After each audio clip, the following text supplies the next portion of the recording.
Hey, what's up folks? Welcome back to the channel. I hope you're all doing absolutely fantastic. I've got an exciting video for you today, specifically titled Why the F-15 Terrified the Soviets. Now, those familiar with the channel will know my grand appreciation for the F-15 Eagle fighter jet, one of the most gangster fighter jets of all time. It's also been recorded that the F-15 Eagle has over 100 aerial combat wins and 0 losses. Another interesting fact that I love about the F-15 is that they tried to deprecate it, because it's been in operation for so long, since the 1970s, but because of its usefulness, because of the fact that it's still winning to this day, it's expected, I believe, to still be in operation well past the date of 2030. So that's just testament to how amazing of a fighter jet the F-15 actually is. So I cannot wait for this video. So without further delay, let's just get right into it. Oh, this is going to be good. I can't wait for this one. In July 1967, the Soviet Union reveals what appears to be a new super fighter, and it sets off alarm bells. The Foxbat. I'm assuming it's the Foxbat. We currently have no fighter in our operational inventory that could consistently, if successfully, combat the Foxbat. It is thought to have multiple air-to-air and long-range air-to-surface missile capability at a speed of Mach 3. With the United States and Soviet Union locked in a struggle for air superiority, the Soviets seemed to be winning. Faced with the prospect of being outclassed in the skies, the United States would respond by engineering the greatest fighter jet in history. Look at this absolute beautiful piece of machinery. Have you ever seen something so beautiful? I think the only thing that could be more beautiful than the F-15 is probably the F-22 Raptor. F-22 Raptor is my personal favorite, but the F-15 is the OG. Can't hate on that. In the Korean War, early fighter jets like the American F-86 and Soviet MiG-15 squared off in fierce air-to-air battles. Right. Both were light, agile jets built for close-range dogfighting. But by the mid-1950s, new technologies were beginning to radically transform fighter aircraft design. Powerful new radars could detect the enemy from much greater distances, while newly introduced guided missiles could hit targets kilometers away.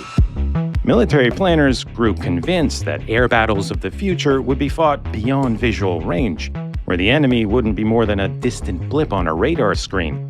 And it meant the newest fighter jet, the F-4 Phantom, was no longer light or agile. It was fast, heavily loaded with missiles, and carried a powerful radar. Many believed that dogfighting had become obsolete, but in reality, nothing could be further from the truth.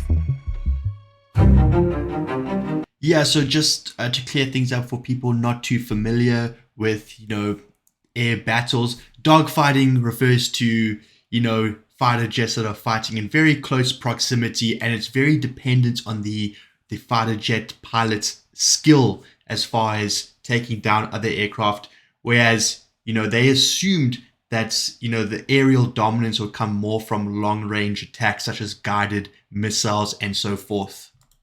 In the Vietnam War, the Air Force's new approach was put to the test, but things didn't go as planned. The skies over Vietnam were a chaotic mix of enemy and friendly aircraft, and the systems designed to help Air Force pilots identify the enemy proved unreliable, forcing pilots to get in close to visually confirm each target. The whole idea of engaging from a distance fell apart. The new F-4 Phantoms were pulled into close-quarter dogfights against more agile MiGs, something their pilots had never been trained to do. And the Phantoms' guided missiles proved hopelessly inaccurate. Designed for larger, high-altitude targets, initially only 14% ever hit anything. And when the missiles failed, pilots were left defenseless, because the F-4 was built without a gun for close combat. The larger, less maneuverable Phantoms with their notoriously smoky engines were easily spotted. The more agile MiGs lured the F-4s in close, knowing they were vulnerable. The F-4 Phantom just barely held its own in this airspace because it is an interceptor used as a fighter, finding it difficult to compete with a fighter designed as a fighter. American pilots were being downed at alarming rates, and military planners were learning that the age of dogfighting was far from over.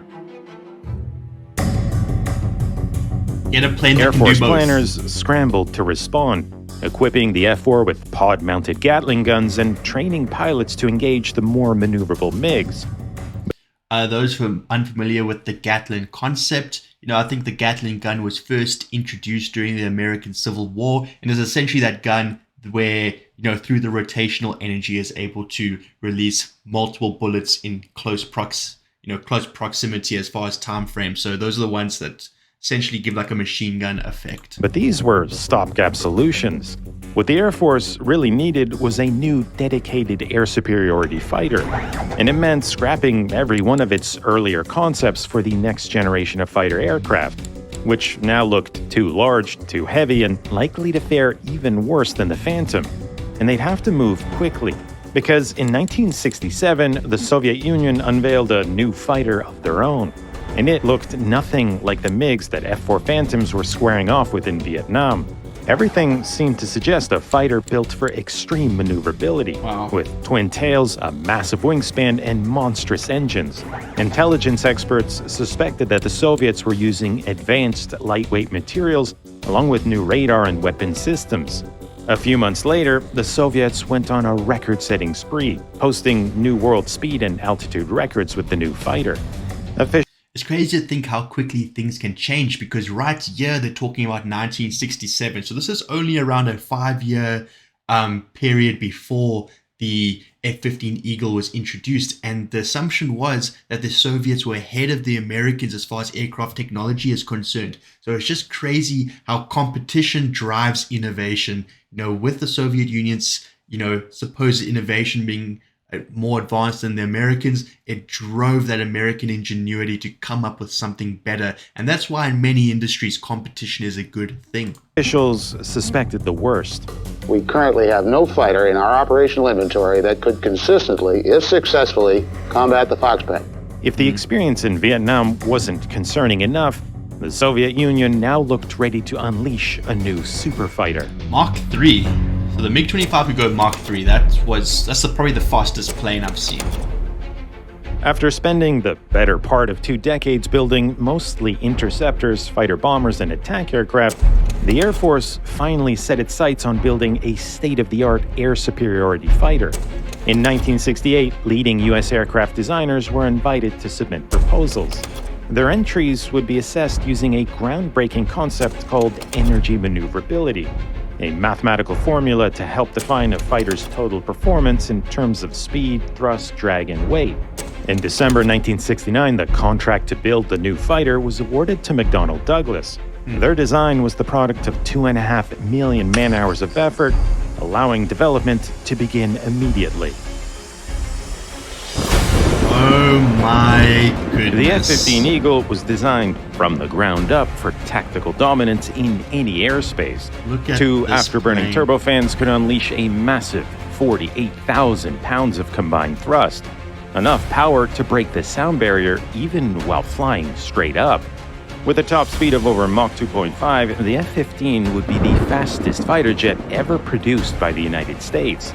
For peak performance, the engines were fitted with variable air intakes, with a computerized air. Guys, what do you feel when you see these images of the F-15? It's just, for me, it's just mesmerizing. I must say, one of the greatest fighter jets, if not the greatest fighter jet of all time. We must also consider that they're unbeaten in aerial combat, over 100 victories to 0 losses. Unbelievable. Air inlet control system adjusting to ensure optimal airflow at any speed or angle of attack.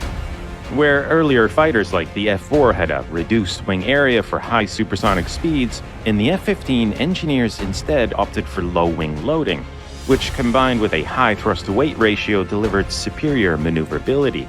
For maximum situational awareness, the cockpit was mounted high in the fuselage, with a canopy offering a commanding 360-degree view, along with a digital heads-up display fully integrated with radar and avionics. 8 Sparrow and Sidewinder missiles were mounted under the wings and along the fuselage. But if things got up close and personal, a 20mm Gatling gun could dish out 6,000 rounds a minute. And for maximum survivability, engineers designed in triple redundant hydraulics, low vulnerability flight controls, and a reinforced airframe. With its combination of speed, power, and agility, the F-15 was ready to earn its place as one of the greatest fighters ever built.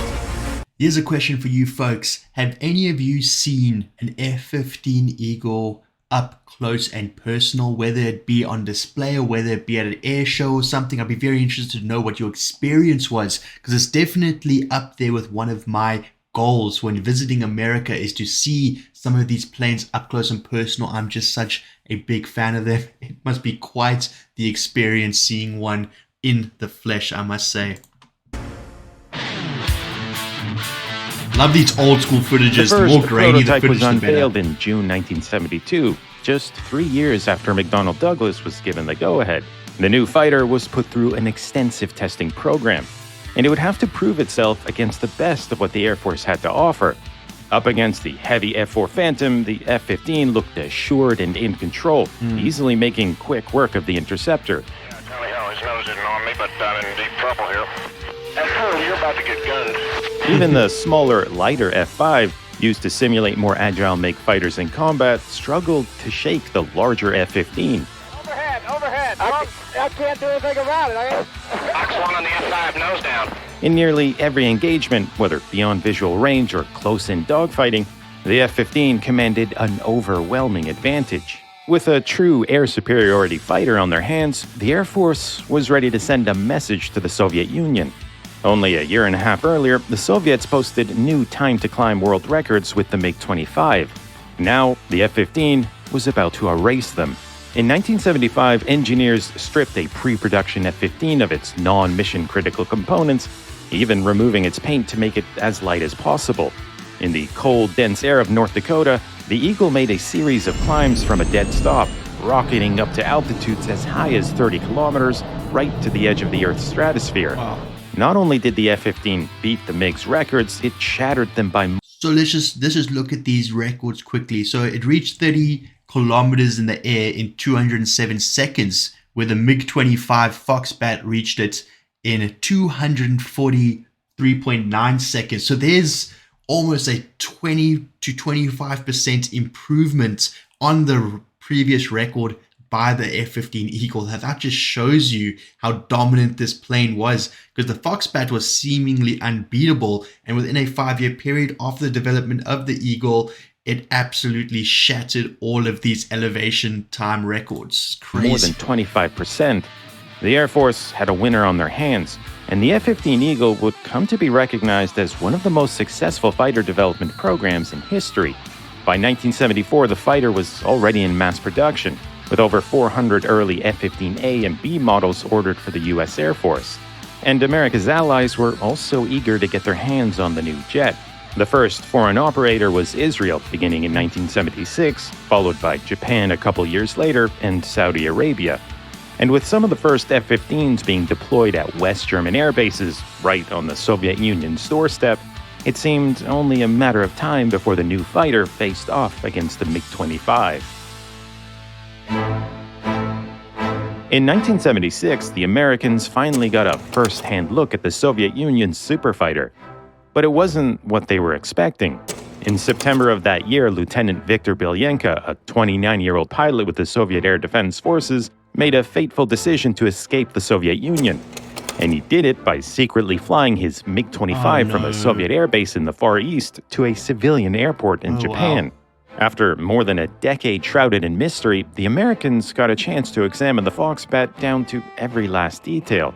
Guys, can you imagine how angry the Soviet Union must have been that one of their pilots betrayed them and landed that Foxbat on American allied soil? Oh my goodness, because that gives the Americans full opportunity to reverse engineer the plane, find out everything about it to the absolute finest detail. And that's such a huge advantage when it comes to building machines of war, to know what your closest competitors have done, what they're up to, and the technology they've produced. Man, that must have been a terrible moment for the Soviets, let's be honest. Although similar in size and appearance, the MiG-25 and F-15 had almost nothing else in common. Built mostly out of heavy nickel-steel alloy, the Foxbat weighed nearly twice as much as the F-15. The large wings weren't for agility, they were needed just to get the monstrous jet airborne. The enormous weight meant that the MiG-25 could only pull a 4.5G maneuver. The F-15 was capable of nearly twice that. Wow. Most of what the MiG carried was fuel needed to feed its enormous engines. Even so, its combat radius was a mere 300 kilometers. Its avionics used outdated vacuum tubes, and its radar lacked look-down capability, meaning it couldn't even detect an F-15 flying below its horizon. So I think the only thing that the Foxbat had over the Eagle was its top speed. It seems like its top speed was 3 times the Mach number, went Mach 3, where the Eagle went, maximum 2.5. But let's be honest, once you're going 2.5, the Mach number, that is fast enough. But more importantly, the Eagle's acceleration seemed to be higher than that of the Foxbat, because the Foxbat needed a lot of energy to get it going. The Eagle, lighter in weight, needed less energy to get it going, hence why its time per elevation level was a lot faster than the Foxbat, but the Foxbat's top speed when getting there was faster than the Eagle. The MiG-25 was anything but the dogfighting monster the Americans had feared. It was purely a high-altitude interceptor, designed to reach incredible speeds to catch enemy bombers. But it wasn't built to do much else. Right. The Soviets had kept the Foxbat's capabilities a closely guarded secret, cashing in on its propaganda value and the alarm it had caused the Americans. Propaganda. But now it was the Soviets' turn to panic, because in 1976 the Soviet Union had no fighter that stood any chance of surviving a dogfight with an F-15.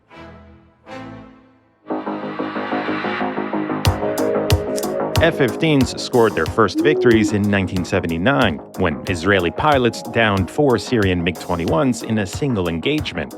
Over the years, the Eagle would win air battle after air battle, clearing the skies of adversaries almost as a matter of routine. Today, F-15s have racked up more than 100 victories without a single defeat, a record unmatched by any fighter in history. It's still in Early operation today. F-15A and B models were soon joined by C and D variants, improving on the aircraft's range, payload, and weapon systems. Originally conceived as an air superiority fighter, the F-15 would also be developed into a formidable ground attack aircraft, leveraging the fighter's superior range, speed, and payload. Nearly a half-century after taking to the skies, the F-15 remains vital to the U.S. Air Force, with deliveries beginning in 2021 of the F-15EX, a thoroughly modernized replacement for the F-15C. The MiG-25 was never designed to combat an air superiority fighter like the F-15. But in January of 1991, the two Cold War icons came face to face over the skies of Baghdad. And the outcome wasn't what anyone could have predicted. Because what the MiG-25 lacked in maneuverability, it made up for in raw power as the fastest fighter of all time. Right. And the Iraqis would use it to their advantage, devising a daring plan to ambush F-15 Eagles as they patrolled the skies. You can learn about this incredible air battle in my next video coming exclusively to Nebula this month.